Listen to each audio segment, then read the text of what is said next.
ஒருத்தருக்கு ஸ்ட்ரோக் வந்திருக்கா இல்லையா அப்படின்னு நம்ம கண்டுபிடிக்கணும் அப்படின்னா அவங்கள வந்து நார்மலாக பேசிக்காக யார் வேணாலும் செக் பண்ணலாம். அவங்களுக்கு 2 கையை தூக்க சொல்லிட்டு கை கீழே விழுகுது அப்படின்னா அவங்களுக்கு ஸ்ட்ரோக் வந்திருக்குன்ற ஒரு அறிகுறி. அதே மாதிரி திடீர்னு ஒருத்தருக்கு கண் பார்வை வந்து சரியாக வரல அப்படின்னா அதுவும் ஸ்ட்ரோக்குக்கு உண்டான அறிகுறி. ஒருத்தர் வந்து சாதாரணமாக நீங்கள் ஸ்மைல் பண்ண சொல்லலாம், அப்படின்னு ஸ்மைல் பண்ண சொல்லலாம். அப்போ வந்து வாய் ஒரு பக்கம் கோணிட்டு போச்சு அப்படின்னா அதுவும் ஸ்ட்ரோக்குக்கு உண்டான அறிகுறி. அது போக சில அறிகுறிகள் இருக்கு. இந்த மாதிரி ஒரு சிம்பிள் பேசிக் டெஸ்ட்னால இப்போ ஹார்ட் அட்டாக் இருக்கிற எல்லாருக்கும் தெரியும், உடனே போயிடுவாங்க ஹாஸ்பிட்டலுக்கு. இப்போ ஸ்ட்ரோக் அப்படி கிடையாது. நிறைய பேர் என்ன செய்வாங்கன்னா, கை விழுந்துடுச்சு அப்படின்னா சரி தூங்கி எந்திரிச்சு பார்ப்போம், நல்லா தான் பார்ப்போம், அடுத்த நாள் காலையில் பார்க்கலாம் அப்படின்னு விட்டுருவாங்க. அந்த தூங்கி எந்திரிக்க அந்த 6 ஹவர்ஸில் வந்து அதாவது ஒரு நிமிஷமும் உங்கள் மூளையில் அணுக்கள் வந்து செத்துக்கிட்டே இருக்கு. ஸ்ட்ரோக் பொறுத்த வரைக்கும் ஃபீமேல் வந்து இன்னும் ரொம்ப கேர்ஃபுல்லா இருக்கணும் ஆண்களை விட. அண்ட் எஸ்பெஷலி அந்த நைட்டில் வந்து செல்ஃபோனை யூஸ் பண்ணும்போது அந்த பிரைட் லைட்டு நமக்கு ஐயில் போகும்போது என்ன ஆகும் அப்படின்னா மூளையில் நிறைய வந்து ஹார்மோனல் சேஞ்சஸ் ஏற்படும். தூக்கம் கம்ப்ளீட்டாக டிஸ்டர்ப் ஆயிரும் அவங்களுக்கு. அந்த செல்ஃபோனை ஆஃப் பண்ணி வச்சும் அவங்க தூக்கத்துக்கு போகிறதுக்கு ரொம்ப நேரம் ஆகும். அது வேக்கப் ஸ்ட்ரோக்குன்னு சொல்லுவோம். அதாவது தூங்கி எந்திரிக்க, தூங்க போகும்போது நல்லா போனாங்க, அடுத்த நாள் காலையில் பார்த்தா கை வரல. நைட்டில் தூங்கி பழகிறது, ஏர்லியராக தூங்கி 5 மணி 6 மணிக்கு எந்திரிக்கிறது தான் முன்னொரு காலத்தில் பண்ணாங்க. லைட்ஸ் கிடையாது, 10 மணிக்கெலாம் தூங்கிடுவாங்க. பட் நம்ம காலப்போக்கில் எல்லாத்தையும் மாற்றி வச்சுருக்கோம். மாற்றி வைக்கிறதோடைய சைடு எஃபெக்ட்ஸும் அனுபவிச்சுட்ருக்கோம். இதை நான் கேட்கணும்னு நினச்சேன் டாக்டர். கொரட்டை விட்டு தூங்குறதுங்கிறது நிம்மதியான தூக்கம் கண்டிப்பாக கிடையாது. Important risk factor for bad health. நான் வந்து 3 மாதத்துக்கு ஒரு தான் பார்ட்டி பண்ணுவேன், நான் நிறையா குடிக்க மாட்டேன், அதனால் எனக்கு என்ன வரப்போகுது அப்படின்னு கேட்பாங்க. அந்த பிஞ்ச் பண்ணுறதுனால அந்த டைமில் வந்து உங்களுக்கு நிறைய பாதிப்புகள் வரலாம். அந்த டைமில் இருக்கிற சிவியர் ஆல்கஹாலில் வந்து அந்த வீனஸ் ஸ்ட்ரோக். இன்னைக்கு நம்ம ஊர் டாக்டர் நிகழ்ச்சியில் வேர்ல்டு ஸ்ட்ரோக் டேவை முன்னிட்டு பக்கவாதம்னா என்ன, பக்கவாதம் எதனால ஏற்படுது, இதுக்குண்டான ட்ரீட்மெண்ட் என்ன அப்படிங்கிறத பற்றி அப்போலோ ஹாஸ்பிட்டலை சேர்ந்த 3 சிறப்பான மருத்துவ நிபுணர்களை நாம் இந்த நிகழ்ச்சியில் சந்திக்க போகிறோம். டாக்டர், மெடிக்கல் ஃபீல்டை பொறுத்த வரைக்கும் அவேர்னஸ் எல்லாம் க்ரியேட் பண்ணுறதுக்காக நிறைய டேஸ் அனுசரிக்கிறாங்க. வேர்ல்டு ஹார்ட் டே, வேர்ல்டு கேன்சர் டே அப்படின்னு. வேர்ல்டு ஸ்ட்ரோக் டே கூட இருக்கு இல்லையா டாக்டர்? இதனுடைய முக்கியத்துவம் என்ன? வேர்ல்டு ஸ்ட்ரோக் டே உலக பக்கவாத தினம்னு சொல்லிட்டு ஒவ்வொரு ஆண்டும் அக்டோபர் 29ஆம் தேதி வந்து இது வந்து டு கிரியேட் அவேர்னஸ், மக்களுக்கு பக்கவாதம்னா என்ன அதனுடைய விழிப்புணர்வு. அண்ட் தென் ஏர்லியராக நம்ம டயக்னோசிஸ் பண்ணால் என்ன அட்வான்டேஜ், டைம் இஸ் பிரெயின் ஒரு கான்செப்ட். இமீடியட்டாக ஒரு ஸ்ட்ரோக் பேஷண்ட்டை கண்டுபிடிச்சி பக்கத்தில் அருகாமையில் இருக்கிற காம்ப்ரிஹென்சிவ் ஸ்ட்ரோக் சென்டர் போனால் என்ன ட்ரீட்மெண்ட் அவுட்கம் எப்படி சேஞ்ச் ஆகும். Then stroke, post stroke rehabilitation, stroke caregiver எல்லாத்தோடைய அவேர்னஸ் க்ரியேட் பண்ணுறதுக்கு, மக்களுக்கு பக்கவாதத்தை பற்றி விழிப்புணர்வு ஃபுல்லாக கொண்டு வரது தான் உலக பக்கவாத தினம். அக்டோபர் 29ஆம் தேதி every year we are conducting create awareness. இந்த வருஷம் தீம் பார்த்தீங்கன்னா எவ்ரி மினிட் கவுண்ட்ஸ். அதாவது ஒவ்வொரு வினாடியும் தாமதிக்காமல் பக்கவாதம்னு தெரிஞ்ச உடனே அருகாமையில் இருக்கிற பக்கவாத ஸ்ட்ரோக் சென்டர் அணுகிறது தான் இந்த இயரோட தீமோட கான்செப்ட். டாக்டர், லேமேனோட புரிதலுக்காக கேட்குறேன் அடிப்படையான ஒரு கேள்வி. பக்கவாதம் அப்படின்னா என்ன? மூளைக்கு போகிற ரத்த ஓட்டத்தில் ஒருவேளை அடைப்போ இல்லை ரத்த கசிவோ ஏற்பட்டால் அது ஸ்ட்ரோக்குன்னு சொல்லுவோம். அதனால் ஏற்படுற பாதிப்புகள் வந்து தான் வெளிய விளைவுகளாக நமக்கு தெரியுது. அதோட ஒரு விளைவு தான் பக்கவாதம், அதாவது ஒரு பக்கம் கை கால் இழந்து போகிறது. அதில் நிறைய வகைகள் இருக்குது. இப்போ ஸ்ட்ரோக்குனா பக்கவாதம்னா ஒரு பக்கம் இழந்தால் மட்டும்தான் பக்கவாதமா அப்படின்னு கேட்டிங்கன்னா அது கிடையாது. இப்போ பக்கவாதம் மூளையில் எந்த இடம் பாதிக்குதோ அதுக்கு என்ன செயல் இருக்கோ அதுக்கு ஏற்ற மாதிரி பாதிப்புகள் இருக்கும். இப்போ டாக்டர் சொன்னார் இந்த மாதிரியான சிம்டம்ஸ் இருந்தால் இதை பக்கவாதம்னு புரிஞ்சுக்கணும். இதற்கு மேற்கொண்ட சிம்டம்ஸ் கூட இருக்கா? நான் சிம்பிளாக சொல்கிறேன்.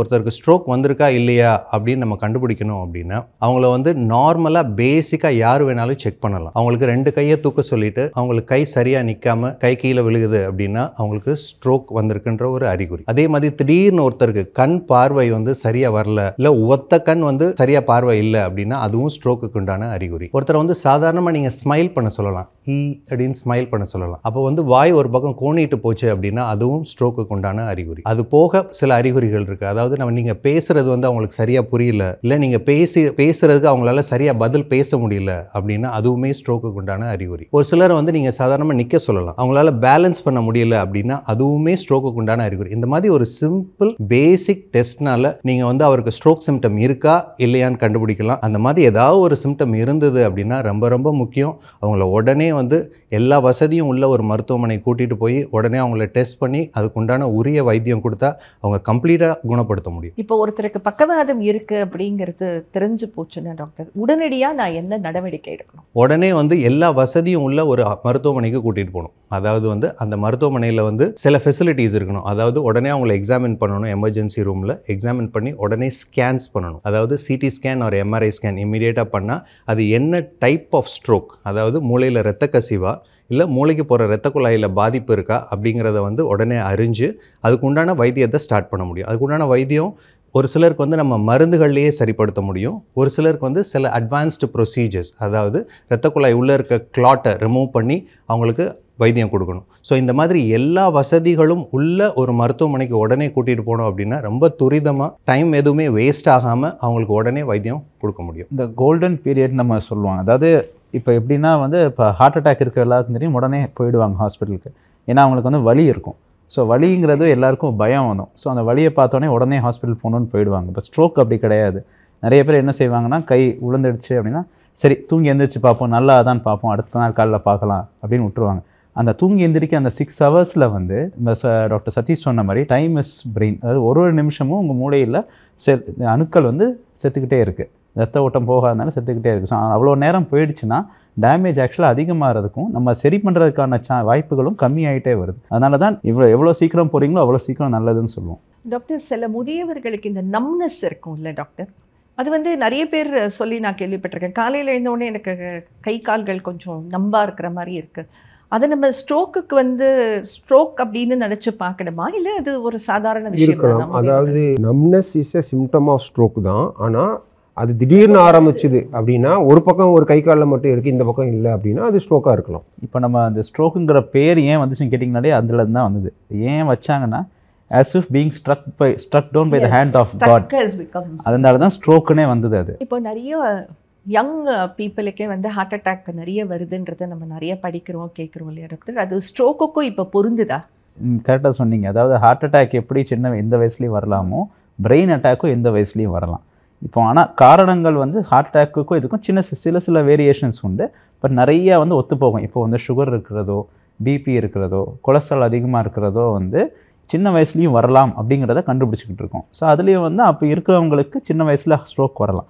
அதை தவிர வேறு காரணங்களும் இருக்குது. இப்போ ஹார்ட்டில் ஓட்டை இருக்குதுன்னு நம்ம கொலோக்கியலாக சொல்லுவோம். சில ஹார்ட்டில் சில வேல்வு பிரச்சனைகள் இருக்கலாம். சின்ன வயசுலேருந்தே ஹார்ட் துடிப்புகளை வேரியேஷன் இருக்கலாம்.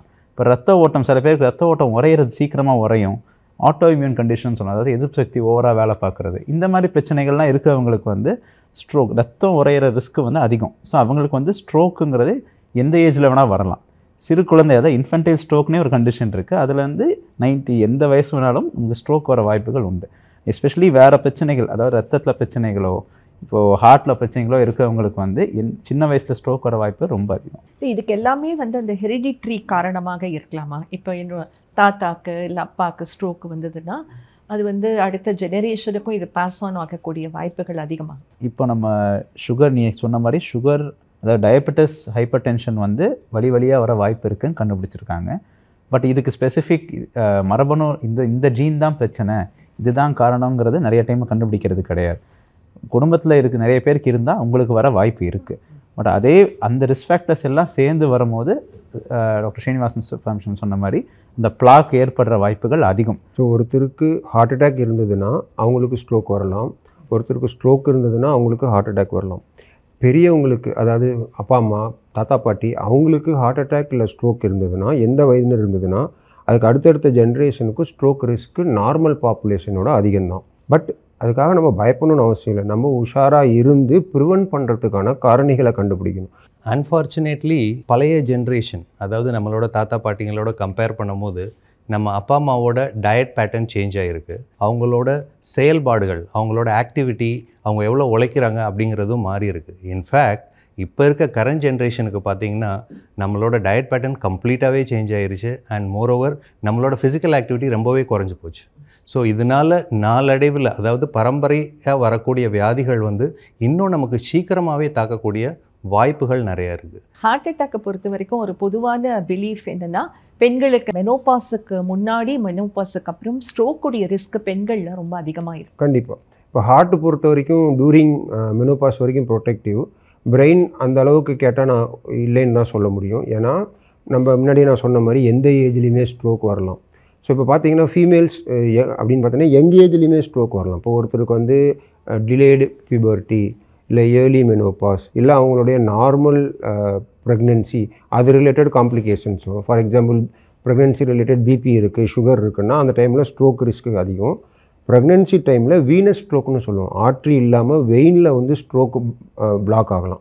ஸோ கார்டிகல் வெயின் த்ராம்போசிஸ்னு சொல்லுவோம். அது வந்து கேட்டஸ்ட்ரஃபிக் ஸ்ட்ரோக். நல்லாவே இருந்துகிட்டு இருப்பாங்க ப்ரெக்னென்சியில், திடீர்னு ஒரு மாதத்தில் அன்கான்ஷியஸ் ஆவாங்க, கை கால் விழுந்து போயிடும், கண்ணு தெரியாமல் போயிடும், ஃபிட்ஸ் வரலாம். அப்படின்னு இருந்ததுன்னா கார்டிகல் வெயின் த்ராம்போசிஸ் டயக்னோஸ் பண்ணுவோம். அதுக்கும் ட்ரீட்மெண்ட்லாம் இருக்குது. ஸோ இந்த காரணிகள் வந்து மேல் கம்பேர் பண்ணுறதுக்கு ஃபீமேலுக்கு ரிஸ்க் அதிகம். முன்னாடியே சொன்ன மாதிரி ஃபீமேல் வந்து ஒத்த தலைவலி, அடிக்கடி தலைவலி வருது. தலைவலி வரும்போது அவங்களுக்கு கண்ணில் இருக்க பார்வைகள் விஷுவல் ஆரான்னு சொல்லுவோம், பூச்சி பறக்கிற மாதிரி பிளர் ஆகிற மாதிரி இருக்குது. அப்படின்னா அவங்களுக்கு ஆஸ் கம்பேர்ட் டு ஜென்ரல் பாப்புலேஷனோட மைக்ரேன் ஃபீமேல்ஸ்க்கு ஸ்ட்ரோக் ரிஸ்க் அதிகம். ஸ்ட்ரோக்கை பொறுத்த வரைக்கும் ஃபீமேல் வந்து இன்னும் ரொம்ப கேர்ஃபுல்லாக இருக்கணும். ஆண்களை விட பெண்கள். ஏன்னா அவங்க நேச்சுரல் ப்ராசஸ் ஆஃப் ஹார்மோனல் சைக்கிள்ஸில் வருவாங்க.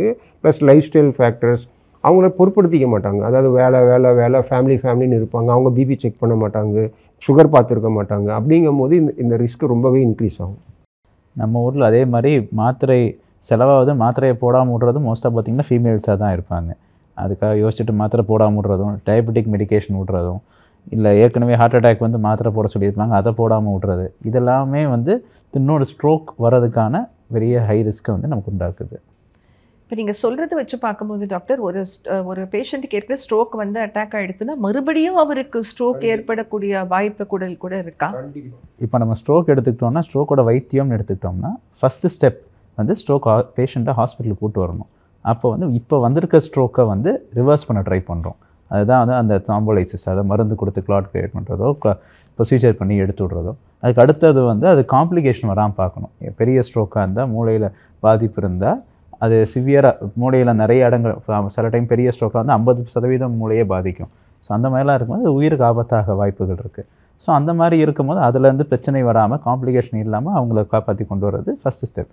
அடுத்தது வந்து அவங்கள நல்லா ஆக்குறது. அதாவது இந்த பாதிப்பானது கை கால் பக்கவாதம் வந்து இருந்ததுன்னா கை காலை சரியாக்குறது, பேச்சு பாதிப்பு இருந்தால் பேச்சை சரியாக்குறது, அது அடுத்த ஸ்டெப். கடைசி ஸ்டெப் என்னென்னா மறுபடியும் அதே மாதிரி ஒரு ஸ்ட்ரோக் வராமல் இருக்கிறது ரொம்ப ரொம்ப முக்கியமான விஷயம். இதெல்லாம் தாண்டி வந்து மறுபடியும் ஸ்ட்ரோக் வந்ததுன்னா திரும்பி அதே ஸ்டேஜுக்கு போயிடுவாங்க. அவங்க பேஷண்ட் ஹாஸ்பிட்டலுக்கு வராங்கன்னா அட் அ டைம் எல்லாமே நடக்கும். முதல்ல இப்போ இமீடியேட் ரெக்கவரிக்கு வரதோ, காம்ப்ளிகேஷன் ப்ரிவென்ஷன், அடுத்த ஸ்டெப் ஸ்ட்ரோக் ப்ரிவென்ஷன், இது எல்லாமே வந்து சைட் பை சைட் நடந்துகிட்டே இருக்கும். நிறைய டெஸ்ட்டு பண்ணுவோம் நாங்கள். யூஸ்வலாக ஸ்ட்ரோக் எடுத்துக்கிட்டிங்கன்னா எக்கச்சக்கமாக டெஸ்ட்டு பண்ணுவோம். ஏன்னா இதுதான் காரணமானு கண்டுபிடிக்கிறதுக்கு ரொம்ப முக்கியம். ஏன்னா அது காரணத்துக்கு ஏற்ற மாதிரி வைத்தியம் மாறும். சில மருந்துகள் சில விஷயங்களுக்கு தான் பொருந்தும், சில காரணங்களுக்கு சில மருந்துகள் வேலை செய்யாது. ஸோ தவறான மருந்தில் இருந்தாங்கன்னா மறுபடியும் ஸ்ட்ரோக் வர காரணங்கள் இருக்குது. நமக்கு முன்னாடி இருக்கிற ஜெனரேஷனை கம்பேர் பண்ணி பார்த்தா டாக்டர், நிறைய பேர் லேட்டாக தான் தூங்க போகிறோம். அந்த 8 hours ஸ்லீப் நிறைய பேருக்கு கிடைக்கிறது இல்லை. Because we have to get back to work the next day. நிறைய சின்ன பசங்க கூட ஸ்ட்ரெஸ்ஸு அப்படின்னு சொல்கிறாங்க. இந்த ஸ்ட்ரெஸ்ஸு, தூக்கமின்மைக்கும் ஸ்ட்ரோக்குக்கும் சம்மந்தம் இருக்கா? கட்டாயமாக சம்மந்தம் இருக்குது. அதாவது ஒருத்தர் நார்மலாக தூக்கம் வந்து ஒரு நாளைக்கு வந்து ஒரு 6 மணி நேரத்துலேருந்து 8 மணி நேரம் வரை தேவைப்படும். அது ஒவ்வொருத்தரை பொறுத்து இருக்குது. ஒரு சிலருக்கு 6 மணி நேரம் தூக்கத்துலேயே அவங்க நெக்ஸ்ட் டே எந்திரிச்சு வேலை பார்க்கும்போது நல்லா ஃப்ரெஷ்ஷாக இருப்பாங்க, அவங்களால ரீஜுவனேட் ஆகிட முடியும். ஒரு சிலருக்கு 8 மணி நேரம் வரை தூக்கம் தேவைப்படும். அந்த நம்மளோட தூக்க தேவைகள் எப்படி இருக்குது அப்படிங்கிறத நம்ம புரிஞ்சுக்கிட்டு அதுக்கு தகுந்த மாதிரி நம்ம லைஃப்பை மாடிஃபை பண்ணி அதுக்கு தகுந்த மாதிரி தூக்கத்துக்கு நம்ம டைம் அலாட் பண்ணுறது ரொம்ப ரொம்ப முக்கியம். ஆனால் இன்றைக்கி இருக்க generation unfortunately because of using gadgets and especially அந்த நைட்டில் வந்து செல்ஃபோனை யூஸ் பண்ணும்போது அந்த பிரைட் லைட்டு நமக்கு ஐயில் போகும்போது என்ன ஆகும் அப்படின்னா மூளையில் நிறைய வந்து ஹார்மோனல் சேஞ்சஸ் ஏற்படும். அந்த மூளையில் இருக்க அந்த சுரப்பிகள் சரியாக செக்ரீட் ஆகாதனால தூக்கம் கம்ப்ளீட்டாக டிஸ்டர்ப் ஆயிரும் அவங்களுக்கு. அந்த செல்ஃபோனை ஆஃப் பண்ணி வச்சும் அவங்க தூக்கத்துக்கு போகிறதுக்கு ரொம்ப நேரம் ஆகும். இந்த மாதிரி சேஞ்சஸ்லாம் நடக்கும்போது அவங்க தூக்கம் கம்ப்ளீட்டாக டிஸ்டர்ப் ஆகி மறுநாள் அவங்களோட நார்மல் செயல்பாடுகள் பாதிப்பு ஏற்படும். இது க்ரானிக்காக ரொம்ப நாள் நாளடைவில் படிப்படியாக வந்து அந்த ஸ்ட்ரெஸ் ஜாஸ்தி ஆகும்போது அவங்களுக்கு ஓவரால் உடம்புல வந்து சேஞ்சஸ் ஏற்படும் போது ஸ்ட்ரோக் ரிஸ்க்கும் ஜாஸ்தி ஆகுது. அதாவது ஓவரால் அவங்க பெர்ஃபார்மன்ஸ் குறைஞ்சிரும். ரெண்டாவது வந்து அவங்களுக்கு ஹார்ட் டிசீஸ், ஸ்ட்ரோக் இதெல்லாம் வர்றதுக்கு உண்டான வாய்ப்புகளும் ஜாஸ்தி ஆகுது. இந்த 8 மணி நேரம் தூக்கம் அப்படின்னு சொல்கிறீங்களா டாக்டர், இது ஏதாவது 8 மணி நேரம் இருந்தால் போதுமா, இல்லை குறிப்பிட்ட அந்த டான் டு டஸ்க் அந்த மாதிரி தூங்கணுமான்னு கேட்குது. இப்போ நம்ம டயர்ட்னஸ் சைக்கிள்னு சொல்லுவோம், அதாவது பகலில் முழிச்சிட்டு நைட்டில் தூங்க, அதுதான் நம்மளோட டைப். நம்மளோட பாடியே வந்து அதுக்கு ஏற்ற மாதிரி தான் எவால்வ் ஆகிருக்கு. இப்போ நம்ம பிபி எடுத்துக்கிட்டிங்கன்னா நைட்டில் குறையும், ஏர்லி மார்னிங் ஷூட் ஆகும். ஸோ ஏர்லி மார்னிங் ஷூட் ஆகிறதோட விளைவு தான் வந்து நிறைய ஸ்ட்ரோக்ஸ் வந்து ஏர்லி மார்னிங் வர்றதுக்கான காரணமும். அதே மாதிரி வந்து நம்ம சில ஹார்மோன்களும் காலையில் சுரக்கிறது அதிகம், ரத்தம் உறையிற வாய்ப்புகளும் அதிகம் காலையில் இருக்கிறது அதிகம். இதனால தான் வந்து நிறைய வந்து வேக்கப் ஸ்ட்ரோக்குன்னு சொல்லுவோம். அதாவது தூங்க போகும்போது நல்லா போனாங்க, அடுத்த நாள் காலையில் பார்த்தா கை வரல அப்படிங்கிறது ரொம்ப காமனாக சொல்கிற விஷயம், அந்த வேக்கப் ஸ்ட்ரோக்குன்னு சொல்லுவோம். ஸோ இது வேக்கப் ஸ்ட்ரோக் தான் அதிகமாக இருக்கா டாக்டர்? இது நிறைய இருக்க விஷயம், நிறைய மிஸ் ஆகிற விஷயம். ஏன்னா அந்த வேக்கப் ஸ்ட்ரோக் நம்ம சொல்கிறோம் டைம் 4.5 மணி நேரம் சொன்னோம், வேக்கப் ஸ்ட்ரோக் எப்போ ஆரம்பிச்சுன்னு யாருக்குமே தெரியாது. அதனால் அந்த 4 மணி நேரத்தை எப்போ ஆரம்பிச்சதுன்னா, தூங்க போகும்போது நல்லா இருந்தார், 10 மணிக்கு தூங்கினார், 11 மணிக்கு வந்துச்சா, 2 மணிக்கு வந்துச்சா, 4 மணிக்கு வந்துச்சான்னு யாருக்கும் தெரியாது. ஸோ எப்போ வந்தது அப்படிங்கிறதே தெரியாது. ஸோ முன்ன காலத்தில் வந்து அதுக்கு என்ன பண்ணுறதுன்னு, சரி எப்போ வந்ததுன்னு தெரியாது, மருந்து அதனால் இப்போ எதுவும் வைத்தியம் இப்போ பண்ண முடியாதுங்கிற மாதிரி இருந்தது. இப்போ நம்ம வந்து அதில் முன்னேற்றங்கள் கொண்டு வந்துட்டுருக்கோம். ஸோ இப்போ ஸ்கேனில் முன்னேற்றங்கள் வர வர இன்னும் கொஞ்சம் அந்த மாதிரி வேக்கப் ஸ்ட்ரோக்குக்கும் வைத்தியம் பண்ணலாம், அதையும் நம்ம வந்து இந்த மாதிரி ரிவர்ஸ் பண்ண ட்ரை பண்ணலாம் அப்படின்னு இப்போ பண்ணிகிட்ருக்கோம். மேடம் கேட்ட மாதிரி அந்த தூக்கத்தில் வந்து 6 மணி நேரங்கிற குவான்டிட்டி கிடையாது, குவாலிட்டி ஆஃப் ஸ்லீப் இம்பார்ட்டன்ட். இதில் டாக்டர் சீனிவாஸ் சொன்ன மாதிரி இந்த நைட்டில் தூங்குறது தான் வந்து ஒரு பெனிஃபிஷியல் ஸ்லீப். இப்போ வந்து ஷிஃப்ட்டில் ஒரு டைம் ஒர்க் பண்ணுறவங்களாம் இருக்காங்க, ஸோ பகலில் தூங்குவாங்க. ஸோ பயாலஜிக்கல் கிளாக்கில் வந்து தூக்கத்தை செட் பண்ணுறதுக்குன்னு ஒரு மெலட்டோனின் ஹார்மோன், அது பார்த்தீங்கன்னா 3 to 5 தான் ஆக்டிவாக சுரக்கும் விடிய காலையில். ஸோ அப்படின்னா நீங்கள் வந்து 3rd and 4th stage of sleep வந்து, அதாவது ஒவ்வொரு 90 நிமிஷத்துக்கும் சைக்கிள் சேஞ்ச் ஆகிட்டே இருக்கும். நம்ம 10 மணி 11 மணிக்கு தூங்கிட்டு போனால் தான் அந்த 3rd சைக்கிள் 4th சைக்கிள் வந்து 3 மணிக்கு வரும். அப்போ 3 மணிலேருந்து 5 மணி வரைக்கும் நேச்சுரலாக மெலட்டோனின் வந்து ஒரு ரீபூட்டிங் ஹார்மோன். உங்கள் பிரெயினுக்கு, மென்டல் ஹெல்த்துக்கு, ஹாப்பினஸ்க்கு, உடம்போட புத்துணர்வுக்கு எல்லாத்துக்கும் 3 to 5 AM டீப் ஸ்லீப்பில் 4th ஸ்டேஜ் ஆஃப் சைக்கிள் ஸ்லீப்பில் போனீங்கன்னா ஹெல்த் மெயின்டைன் ஆகும். இப்போ பகலில் தூங்குறோமோ நம்ம பயாலஜிக்கல் கிளாக் வந்து பகல் நேரத்தில் செட் பண்ணுறது ரொம்ப கஷ்டம். தென் டிஸ்டர்பன்சஸ் வரும். அடுத்த நாள் எந்திரிக்கும் போது நம்மளால் 6 மணி நேரம், ஏன்னா வேறு ஒர்க் இருக்கும், நீங்கள் பகலில் தூங்க முடியாது. அண்ட் தென் அதனால் உங்களுக்கு ஸ்ட்ரெஸ்ஸுனால கார்டிசால் ப்ரொடியூஸ் ஆகும். கார்டிசால் ப்ரொடியூஸ்னால வெயிட் ஏறும், பிபி ஏறும், சுகர் கண்ட்ரோலாக இருக்காது, காம்ப்ளிகேஷன் செட் ஆகிட்டே இருக்கும். ஸோ தூக்கம் is important determinant for general health and brain health. நைட்டில் தூங்கி பழகிறது, ஏர்லியராக தூங்கி 5 மணி 6 மணிக்கு எந்திரிக்கிறது தான் முன்னொரு காலத்தில் பண்ணாங்க. லைட்ஸ் கிடையாது, 10 மணிக்கெலாம் தூங்கிடுவாங்க, சன் வரத்துக்கு முன்னாடி எந்திரிச்சு வேலைக்கு போயிடுவாங்க. அதுதான் ஹெல்த்தி. பட் நம்ம காலப்போக்கில் எல்லாத்தையும் மாற்றி வச்சுருக்கோம், மாற்றி வைக்கிறதோடைய சைடு எஃபெக்டும் அனுபவிச்சுட்ருக்கோம். ஸோ 10லேருந்து ஒரு 5 இல்லைன்னா 6 மணி வரைக்கும் அதுதான் வந்து ஆழ்ந்த நித்திரை தேவை. ரெண்டாவது கான்செப்ட், கொரட்டை விட்டு தூங்குறாங்க அப்படின்னு சொல்லுவாங்க. நிம்மதியான தூக்கம் டாக்டர், நல்லா கொரட்டை விட்டு தூங்குவார். இது நான் கேட்கணும்னு நினச்சேன் டாக்டர், கொரட்டை விட்டு தூங்குறதுங்கிறது நிம்மதியான தூக்கம் கண்டிப்பாக கிடையாது, கண்டிப்பாக கிடையாது. அது வந்து it's a important risk factor for bad health. அதாவது ஒருத்தர் கொரட்டை விட்டு தூங்குறவங்க நாளுக்கு ஹார்ட் அட்டாக் வரலாம், ஸ்ட்ரோக் வரலாம், கேன்சர் வரலாம், அந்த மாதிரி. ஸோ கொரட்டை விட்டு தூங்குறாங்கனாவே சம்திங் ஃபண்டமெண்டலி கொரட்டை வரத்துக்கான காரணங்களை கண்டுபிடிக்கணும். மூச்சு அடைக்குதா, இல்லை எங்கேயாவது மூக்கில் ப்ராப்ளம் இருக்கா, தொண்டையில் ப்ராப்ளம் இருக்கா, இல்லை மூளையோட காரணத்தினாலேயே கொரட்டை வரும் பிரெயின் ஹெல்த்னால. ஸோ அப்படி இருக்காங்கன்னா அவங்களுக்கு ஸ்லீப் ஸ்டடி பண்ணணும். அது கொரட்டை கண்ட்ரோல் பண்ணாவே அவங்களுடைய தூக்கம் இம்ப்ரூவ் ஆகும். தூக்கம் இம்ப்ரூவ் ஆகவே அவங்க பிபி குறையும். ஸோ பிபி மாத்திரம் நம்ம குறைச்சிடலாம், சுகரை குறைச்சிடலாம். ஸோ ஒருத்தர் கொரட்டை விட்டுட்டே இருக்காங்க, பேரண்ட்ஸ் விடுறாங்க, ஸ்பௌஸ் விடுறாங்கன்னா டெஃபினட்டாக போய் ஸ்லீப் ஸ்டடி பண்ணிவிட்டு நீங்கள் ஒரு நியூராலஜிஸ்ட் இல்லை பல்மனாலஜிஸ்ட் பார்க்குறது நல்லது. இப்போ இந்த தூக்கம், ஸ்ட்ரெஸ்ஸு 2 விஷயங்களை பார்த்தோம் சார். அதே மாதிரி இந்த சோஷியல் ட்ரிங்கிங்கிறதும் ரொம்ப காமனாக போயிடுச்சு இந்த ஜெனரேஷனில். இந்த ஆல்கஹால், டொபாக்கோ, இதனால் வந்து ஸ்ட்ரோக் ஏற்படக்கூடிய வாய்ப்புகள் இருக்கா டாக்டர்? பொதுவாக tobacco is high risk for stroke. அதாவது புகையிலை அந்த காலத்தில் போட்டு மென்றது, அந்த மாதிரி இப்போ வந்து ஸ்மோக்கிங், இதெல்லாம் வந்து ஸ்ட்ரோக் வரதுக்கு உண்டான காரணிகள். ஆனால் ஆல்கஹால் பெர்சே, ஆல்கஹால் எடுத்துக்கிட்டால் ஆல்கஹால் மினிமல் குவான்டிட்டி நம்ம ஸ்ட்ரோக்கோட ரிஸ்க்கை வந்து ரொம்ப ஜாஸ்தி பண்ணுறதில்ல. பட் ஆனால் அன்ஃபார்ச்சுனேட்லி நிறைய பேர் ஆல்கஹால் ஹேபிட் இருக்கவங்க ரெகுலராக daily increased consumption of alcohol எடுக்கும் போது அது ஸ்ட்ரோக்குக்கு உண்டான காரணமாயிருது. இன்ஃபேக்ட் ஆல்கஹால் அதிகமாக எடுக்கும் போது சப்கான்ஷியஸாக அவங்க வந்து அதிகமாக சாப்பிட்டு அவங்களோட கேலரிஸ் அதிகமாகி அவங்களோட உடல் பருமன் ஜாஸ்தியாகும். அந்த உடல் பருமனால் ஹை கொலஸ்ட்ரால் வரும். ஹை கொலஸ்ட்ரால் வரனால ஸ்ட்ரோக் வரக்கூடிய வாய்ப்பு இருக்குது. So alcohol is also a reason for stroke when it exceeds the normal amount. இந்த நார்மல் அமௌண்ட்டுங்கிறது என்ன டாக்டர்? இப்போ நார்மல் அமௌண்ட்டுன்னு எடுத்துக்கிட்டிங்கன்னா தேர் ஆர் சர்டன் கைட்லைன்ஸ் இவ்வளோ சேஃப் அப்படின்னு. பட் சேஃப்டி மோஸ்ட் சேஃப் எதுன்னு கேட்டிங்கன்னா நாட் டேக்கிங் ஆல்கஹால் தான். நீங்கள் லிட்டில் அமௌண்ட் எடுத்தால் கூட there is a small risk that will have some amount of damage. இப்போ சார் சொன்ன மாதிரி நமக்கு அந்த கொலஸ்ட்ரால் ஏறுறதை தவிர இப்போ ஆல்கஹால் எடுக்கிறது வெறும் ஒரு பிஞ்ச் ட்ரிங்கிங்னு பண்ணுவாங்க. ஸோ ஒரு நாள் பார்ட்டி பண்ணுறோம், நான் வந்து 3 மாதத்துக்கு ஒரு தான் பார்ட்டி பண்ணுவேன், நான் நிறையா குடிக்க மாட்டேன், அதனால் எனக்கு என்ன வரப்போகுது அப்படின்னு கேட்பாங்க. அந்த பிஞ்ச் பண்ணுறதுனால அந்த டைமில் வந்து உங்களுக்கு நிறைய பாதிப்புகள் வரலாம். அந்த டைமில் இருக்கிற சிவியர் ஆல்கஹாலில் வந்து அந்த வீனஸ் ஸ்ட்ரோக், ஸோ பிஞ்ச் ட்ரிங்கிங்கில் one of the risk factors for venous stroke. அதாவது சார் சொன்னால் இட்ஸ் அ கெட்டாஸ்ட்ராஃபிக் ஈவெண்ட். மூளையில் ரத்தம் உள்ளே போகிறத அடைக்கிறது ஆர்டீரியல் ஸ்ட்ரோக், ரத்தம் வெளியே வரதை பிளாக் பண்ணுறது வீனஸ் ஸ்ட்ரோக். ஸோ அந்த ஸ்ட்ரோக் வர ரிஸ்க் அதிகமாகுது. அதே மாதிரி உங்கள் இதய துடிப்பு வேரியேஷன் நிறையா வரலாம் இந்த மாதிரி பிஞ்ச் பண்ணும்போது. துடிப்பு வந்ததுன்னா அதுவும் வந்து இதய துடிப்பு வேரியேஷன் வந்ததுன்னா மூளையில் அதே மாதிரி அடைப்புகள் ஏற்படுறதுக்கு வாய்ப்புகள் ரொம்ப அதிகம். ஸோ ரெண்டுமே அந்த டைமில் ஸ்ட்ரோக் வர்றதுக்கான காரணங்களாக அமையலாம். அதாவது நார்மல் ஸ்மோக்கிங்கை விட in fact passive smoking is more dangerous.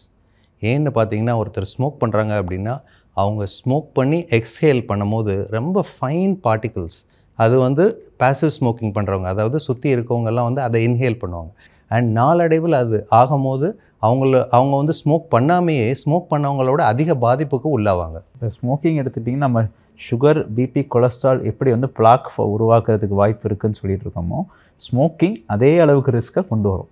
So அதனால் easiest way to reduce block வந்து நம்ம ஸ்மோக் பண்ணிட்டு இருந்தால் அதை நிப்பாட்டுறது. டாக்டர், கட்டு வந்து செகண்ட் பிரெயின் அப்படின்னு சொல்கிறாங்க இல்லைங்களா?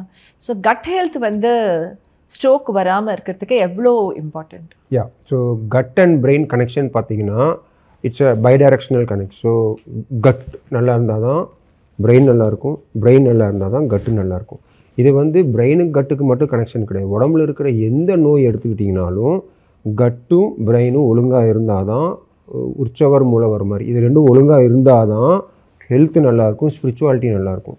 ஸோ இதில் பார்த்தீங்கன்னா இம்யூன், இப்போ பிரெயின்லேருந்து கட்டுக்கு நரம்பு கனெக்ஷன் இருக்குது, இம்யூன் கனெக்ஷன் இருக்குது, எண்டோக்ரைன் நிறைய பெப்டைட்ஸ் கனெக்ஷன் இருக்குது, அண்ட் சிக்னலிங் கனெக்ஷன் இருக்குது. ஸோ இதெல்லாம் கரெக்டாக கொண்டு போகிறது. ஏன்னா அந்த காலத்தில் பார்த்திங்கன்னா நம்ம சாப்பாடு பழைய சாதம், வீட்டில் மஞ்சள் தண்ணி, டைல்ஸ் கிடையாது, கான்க்ரீட் கிடையாது, இந்த மாதிரி ஏசி கிடையாது. ஸோ நம்ம கட் ஹெல்த்துக்குன்னு தேவையான குட் பாக்டீரியா வயிற்றில் இருந்தது. பிறக்கிற குழந்தை நேச்சுரல் ப்ராசஸ் ஆஃப் டெலிவரியிலிருந்து அம்மாவோட கர்ப்பப்பையில் இருந்திருக்கிற குட் பாக்டீரியா கடைசி வரைக்கும் இருந்தது. இப்போ எல்லாம் சிசேரியன் மாறுது. ஸோ பாக்டீரியாவே ரீலோகேட் ஆகுது, டிரான்ஸ்லோகேட் ஆகுது.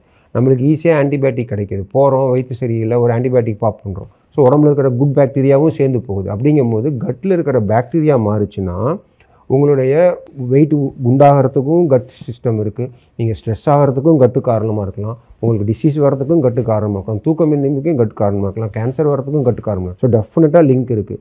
So good health, good nutrition, good bowel habits has a direct relationship to general health and brain health. நல்ல குட் கட் ஹேபிட்ஸ் வச்சுக்கணுன்னா என்ன பண்ணணும் டாக்டர்? முக்கியமான விஷயம் வந்து அந்த ப்ராசஸ் ஃபுட்ஸை அவாய்ட் பண்ணுறது. Alcohol again is very bad for your gut health. Sir சொன்ன மாதிரி அந்த கட் ஹெல்த் ரொம்ப முக்கியம் பிரெயின் அஃபெக்ட் பண்ணுறது. நீங்கள் ஸ்ட்ரோக்குக்குன்னு தனியாக எடுத்துக்கிட்டிங்கன்னா நம்ம கட் ஹெல்த் நல்லா இல்லை அப்படின்னா அத்லோஸ்க்ளோசிஸ், அதாவது அந்த பிளாக் அடைப்புகள் ஏற்படுறதுக்கு ஆன ரிஸ்க் வந்து ஆக்சுவலாக இன்க்ரீஸ் ஆகும். ஆக்சிலரேட்டட் அத்லோஸ்க்ளோசிஸ்ன்னு சொல்லுவோம். இப்போ கட்டில் வந்து இன்ஃப்ளமேஷன் இருந்துகிட்ருக்கு, நீங்கள் சாப்பிட்றது ஒழுங்காக ஜீரணம் ஆகாமல் பிரச்சனை பண்ணிக்கிட்டே இருக்குது உங்களுக்கு அப்படின்னா அது வந்து உடம்பு ஃபுல்லாக ஒரு இன்ஃப்ளமேட்டரி ஸ்டேட் வருது. அப்போ வந்து இந்த மாதிரி பிளாக் ஃபார்மேஷனோட ரிஸ்க் அதிகமாகுது, அடுத்தடுத்து ஸ்ட்ரோக் வர்றதுக்கு அதிகமாகுது. நம்ம கட் ஹெல்த்துக்கு என்ன பண்ணலான்னா டைமுக்கு சாப்பிட்றது அண்ட் ஈட் ப்ராப்பர் அமௌண்ட். அந்த நம்ம ஊரில் வந்து அந்த ஃபைபர் கண்டென்ட்டை வந்து நிறைய நாள் விட்டுருவோம். நம்ம வந்து ஃபாஸ்ட் ஃபுட் சாப்பிட்றீங்க அப்படின்னா நிறைய நாள் பார்த்திங்கன்னா ஃபைபர் இருக்காது. நம்ம ஃப்ரூட்ஸ் வெஜிடபிள்ஸ் எடுத்துக்கிறத ரொம்ப யோசித்து எடுத்துக்குவாங்க நிறைய பேர், வெறும் கார்போஹைட்ரேட்டாக சாப்பிடுவாங்க. ஆனால் இந்த மாதிரி இல்லாமல் அதுக்கு ப்ராப்பர் மிக்சரில் carbohydrate, protein, nutrients plus fibre இப்படி பேலன்ஸ்டு டயட்டாக கரெக்ட் டைமிங்கில் ரெகுலராக எடுத்துக்கிட்டிங்கன்னா உங்கள் கட் ஹெல்த் நல்லாயிருக்கும். இதில் முக்கியமாக நம்ம அவாய்ட் பண்ண வேண்டியது ஆல்கஹால் ப்ளஸ் ப்ராசஸ்ட் ஃபுட். ஏன்னா ரெண்டுமே வந்து உங்கள் கட்டில் இருக்க பாக்டீரியாவை சிவியராக அஃபெக்ட் பண்ண வாய்ப்புகள் இருக்குது. எவ்வளோ ஃப்ரீக்வெண்ட்டாக நம்ம பிபி செக் பண்ணிகிட்டு இருக்கணும்? 15 நிமிஷத்துக்கு ஒரு தடவை கண்டினியூஸ் மானிட்டரிங். ஃபஸ்ட்டு 24 ஹவர்ஸ்க்கு continuous monitoring, ICU care, BP, heart rate, neurological examination ஓடிட்டே இருக்கும். இது வந்து ஸ்ட்ரோக் வந்தவங்களுக்கு.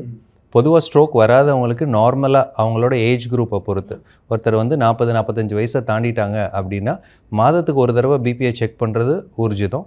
அண்ட் அந்த மாஸ்டர் ஹெல்த் செக்கப் 6 மாதத்துக்கு ஒரு தடவை மாஸ்டர் ஹெல்த் செக்கப் பண்ணும்போது கம்ப்ளீட்டாக பிபியை செக்கப் பண்ணும். சப்போஸ் ஒரு வேரியேஷன் இருக்குது அப்படின்னா அவங்களுக்கு ஃப்ரீக்வெண்ட்டாக, அதாவது அடுத்த ஒரு வாரம் 10 நாளில் வந்து அடிக்கடி பிபியை செக் பண்ணி, ஒரு சிலருக்குலாம் வந்து காலையில் ஒரு தடவை சாயந்தரம் ஒரு தடவை பிபி மெடிசன் போடுறதுக்கு முன்னாடி செக் பண்ண சொல்லுவோம். செக் பண்ணால் அவங்களோட பிபி மெடிசன்னால் வர கண்ட்ரோல் வந்து கரெக்டாக இருக்கான்னு நமக்கு தெரியும்.